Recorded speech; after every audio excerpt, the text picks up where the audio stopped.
Hey there YouTube, Isabella put out you with another reaction video. Today we got the biggest bank heist in history and why you've never heard of it by The Economist. Let's get right into it, shall we? Hit it. That bank account was in one of the most dysfunctional countries in the world. Okay. Sooner or later, someone would want to steal them. And sooner or later, someone did. This kind of high-level financial corruption. التفاصيل كثيرة ومعقدة. This is the story of the biggest bank heist. اليوم احنا قدام اغرب سرقة بتاريخ العالم. For months, The Economist Middle East correspondent Nicholas Pelham has been following the trail to figure out how the cash was stolen. It was done without sawn-off shotguns, without balaclavas. This was the ultimate inside job. And who did it. This is a very serious crime by very powerful people. Baghdad, so Iraq. Okay. What'd they do? In August 2022, this man, Hussein Kanbar Agha, received a phone call which would change his life. From the finance minister of Iraq. He said that he was hearing rumors that about 800 billion Iraqi dinars were stolen from the tax authority. 800 billion Iraqi dinars is what? It's about sort of $600 million. Yeah. Hussein Kanbar fled Iraq in 1992 after Saddam Hussein's thugs detained him at a checkpoint. He moved to Sweden, but he continued to have dealings in Iraq and knew the finance minister. He said, I think you should come to Baghdad and support us in this investigation. I felt it had to be done. I mean, that must be a special kind of feeling, like, you kind of escape the country, but then they're calling you back for a mission. So yeah, you answered the call. Right, fair enough. Kanbar suggested a team was discreetly formed, made up of accountants and lawyers. Together, they set to work. The first day we met, we briefed the committee what we want to do to figure out what's going on. I mean, you have the bank statement. It's a quite heavy, thick document. You just see the opening balance and the closing balance. And then you see that there are 3.7 something trillion Iraqi dinars missing. $2.5 billion. Exactly. The people around the table, they were like shocked. You say $3.5 billion? Yeah, I imagine the commission was shocked. Commission was like, where the hell did this money go? The missing billions came from an account which contained unclaimed rebates. Companies working in Iraq have to pay tax in advance when they receive a contract, which is kept in this specific account. If companies make less profit than they expected, they can claim a rebate. But in practice, there is so much bureaucracy, this doesn't always happen. So for years, this money had just sat there, alluringly. Kanbar and the team started to make calls. During that period, it's really like watching one of these sick Tarantino movies, and you don't want to see. I never thought I'd ever hear, like, having an Iraqi bank heist and the way they compare it to is a Tarantino movie, which is hilarious. But all right, please continue. These, sick Tarantino movies, and you don't want to see, but you keep watching because you want to see what happens. What's the end of it? So this was one of the checks. One of the perpetrators, they took the check to Rafidain Bank. What Rafidain Bank does in that case, they write a letter to the tax authority to make sure that the check is authentic. It was, and it wasn't the only one. Kanbar and the team dug deeper and found that 247 checks had been written in the space of a single year, all to just 5 companies. Okay. No one had heard of these companies before. 3 of them had been registered just before the transfers began. It seemed 3 businessmen were beneficiaries of the money in the tax authority's account. But there was one in particular that people would soon be talking about. Noor Zaher. Noor Zaher himself is a kind of rather unassuming character. He's in his early 40s, he's kind of quite chubby. He has this remarkable knack of winning people over and doing it with the suggestion of perhaps they take a watch, perhaps they then take money, of sort of easing people into a system of corruption. But just from the sheer complexity of the heist, it became clear that this wasn't the work of one man. So I decided to go around Baghdad to find out more.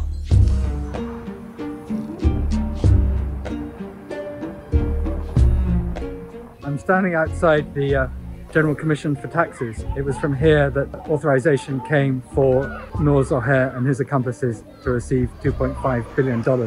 It was surprisingly easy to get into the tax authority. I was ushered into one office on the 5th floor, and I kept asking about how could this heist have happened. As I was leaving, one man took me aside and said, you know, you just walked through the same entrance that Noor Zohair came in. He described how his limousine would park at the steps of the tax authority, how he would leave his security escort on the ground floor, and how he'd just sort of march into any room that he wanted.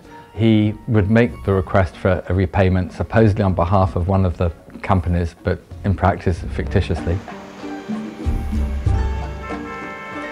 To issue large checks from the tax authority, you needed the signatures of at least 12 different officials, a process which could take weeks. Right. But Noor Zohair managed to get the checks much quicker. In the background, you'll see that building with the red facade.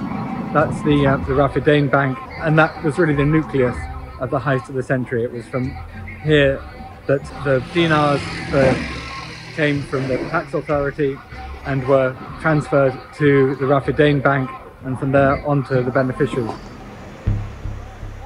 Iraq's bureaucracy is just really plodding. It's still a cash economy. It hasn't been digitalized. And in comes Noor Zohair, and he decides that he's going to turn it into a model of efficiency. He gets everybody sort of rushing to turn around checks in 24 hours. He gets money into the system and out of the system within the same period of time.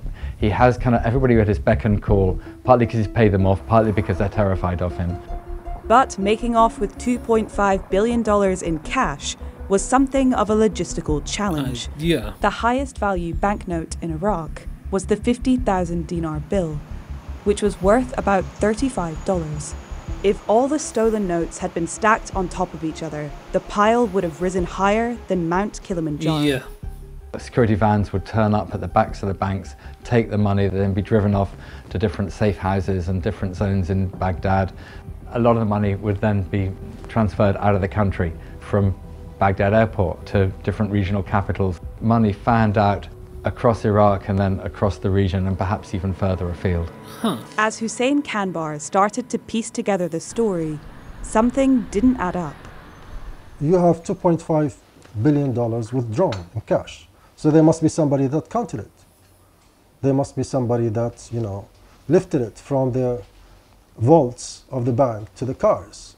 There must be guards around the bank. Wait a minute. Wait. I was under the impression this was all a digital hoax, like a digital fraud. I don't think they actually... Wait, really? Did they actually withdraw $2.5 billion worth of cash? How in the... There's like an army of people that had Wait, to this has got process more these interesting. Wait, hold on. payments. I mean, here you have cars full of cash in Iraq. I mean, you've been in Baghdad. There's checkpoint every, I don't know, in every street, right? Why did no one report it? Why did they accept it? I'm Jonathan Beckman. Just go about it. Oh, what's going on here? Iraq looks like a functioning democracy. It has elections and an active parliament. But in reality, nothing in the country works as it should. And corruption is rife.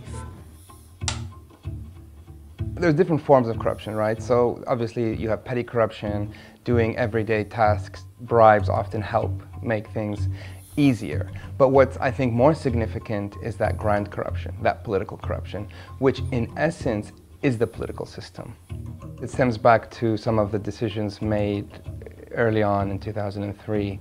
You had these new leaders who all of a sudden found themselves in positions of power, and they needed to keep that power. And corruption was an important mechanism to become powerful. They needed to get their hands on the incredible wealth of the state, and they needed to ensure that contracts and procurement went towards their interests. When you look at the story of this heist of the century, as Iraqis are calling it, you really begin to see that how the system works. Power in Iraq is shared between competing religious, ethnic and political groups, many of whom faced each other in a bloody civil war. different government ministries are controlled by different groups. Okay. Most fall into two main camps, those aligned with the West and those aligned with Iran. At the time of the heist, the government in power was aligned with the West and led by Prime Minister Mustafa Kadhimi. But his government's power was crumbling. Waiting in the wings was the Iranian-backed Fatah alliance. Fatah controlled the tax office at the heart of the investigation. So being publicly associated with the bank heist might discredit it and derail its efforts to take power. My impression at the outset was that this was the pro-American camp's attempt to try and embarrass the pro-Iran camp and show that they were the kind of source of corruption, they were the source of the heist, that as so often in Iraq, an investigation into corruption isn't solely about trying to ensure good governance, it's about trying to undermine your opponents. The struggling government ensured the report into the heist was rushed out. Oh, okay. So considering the political backdrop, the whole investigation that they just did was basically just to make sure they stayed in power. Okay, got you. أكثر من ملياري دولار من أموال الدولة تسرق قانونيا في العراق. 2 weeks later, Noor Zahir was arrested as he tried to board a plane. But the efforts to undermine the pro-Iranian faction were to no avail. Wow. Within days, Prime Minister Kadhimi had been toppled. The new pro-Iranian Prime Minister, Mohammad Soudani, was keen to demonstrate that his faction had nothing to hide. At a press conference flanked by what he claimed was some of the stolen cash, Soudani vowed to recover the rest of the money. هذه أولوية بالنسبة للحكومة في مسألة مكافحة الفساد الإداري والمالي. But the stacks of cash made up just a small fraction of the missing billions.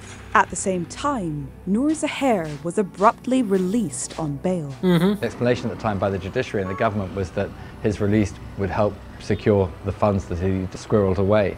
But over time, it didn't seem that he was going back into prison anytime soon. So it became clear quite quickly that this was a man that had protection at the highest level. It made me want to know why.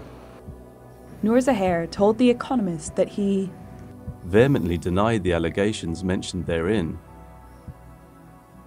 I am a law-abiding citizen who never indulged in such type of crime.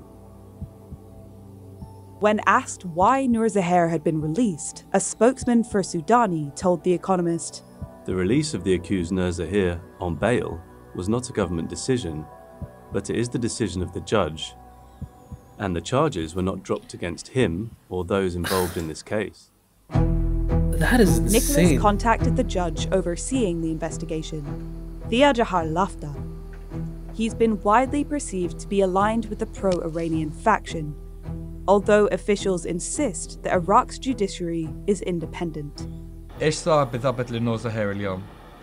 نور زهير قدم للمحكمة تسويات مالية، في حينها لا زالت مستمرة هذه التسويات المالية وإجراءات المحكمة مستمرة بحقه، وما يتداول باتجاه أنه موضوع حسم بشكل نهائي غير دقيق. التحقيقات هذا سلطات تقديرية خاضعة لسلطات المحكمة. المحكمة هي من قررت الحكم على السفر بإجراءات تتعلق باسترداد بعض الأموال الموجودة خارج العراق. استكملنا الجزء الأكبر من عندها، وتوجد تحركات حكومية واسعة وإجراءات قضائية كبيرة بهذا الخصوص. Not long after Zahir's release, the government changed course. The investigation seemed to shift dramatically from those who were accused of perpetrating the heist to those who had uncovered it. Officials issued arrest warrants for some of the senior figures involved in exposing Zahir. Wow. لا أعتقد أنه تتم من خلال موظف صغير. مبلغ 3 تريليون و600 من تبحث بهذا الموضوع وتكون جاد بتشخيص التهمة أو الجريمة بشكل واضح، تجد أن هناك تواطؤ حكومي واضح بكيفية توفير هذا المبلغ الكبير. The implication was that this collusion went right to the top of the previous regime.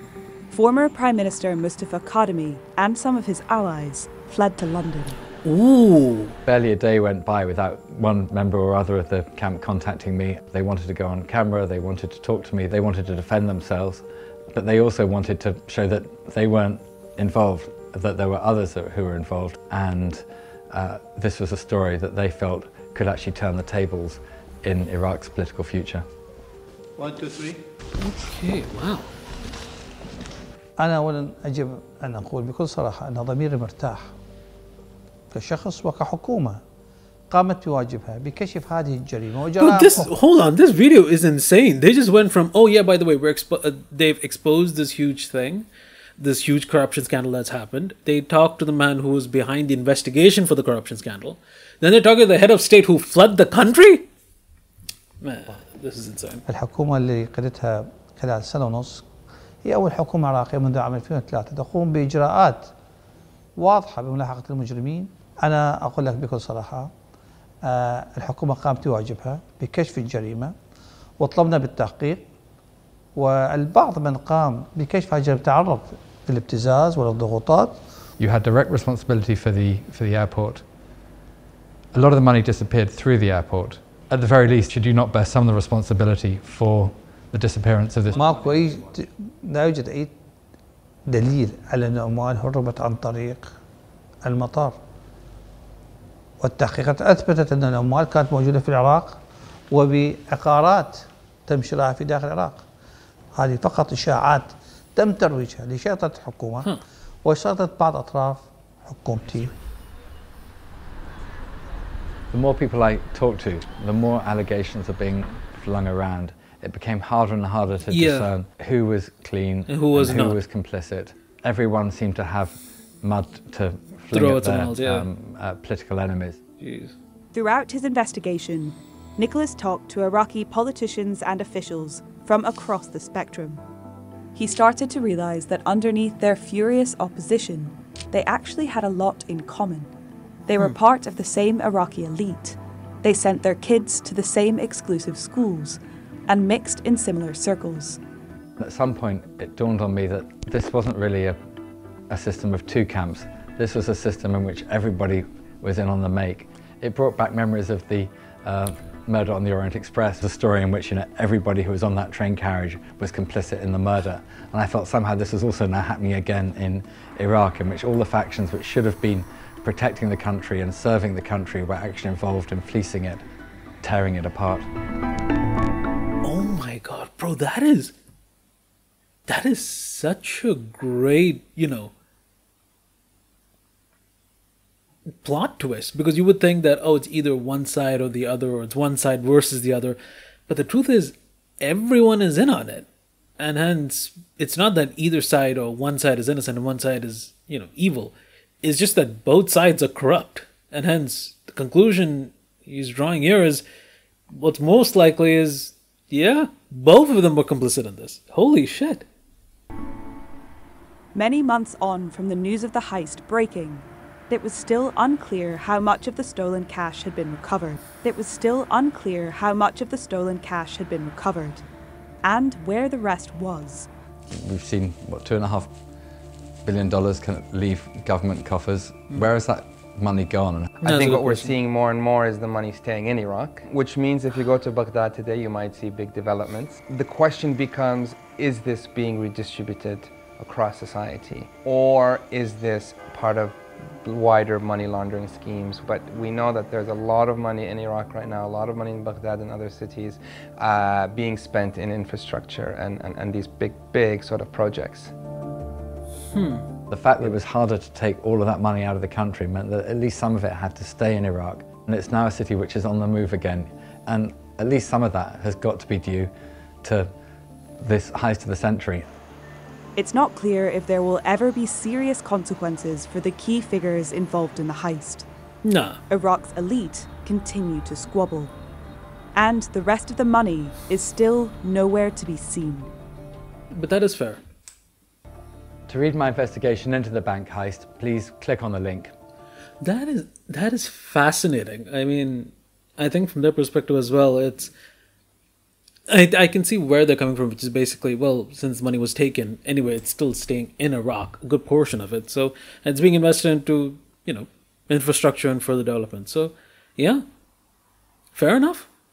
If it works, it works. But it's still so much money being taken out of the system. It really begs the question of, is the system secure or safe enough to keep large sums of money? Why even pay tax when you know that tax amount of money would eventually be stolen? So they have other questions and other bigger problems to solve. But yeah, that's the reaction. This is the biggest bank heist in a century. Never heard of it, but now we have. So hope you guys enjoyed the video. Like, comment, subscribe, and catch you beautiful bastards in the next one. Peace. Take care.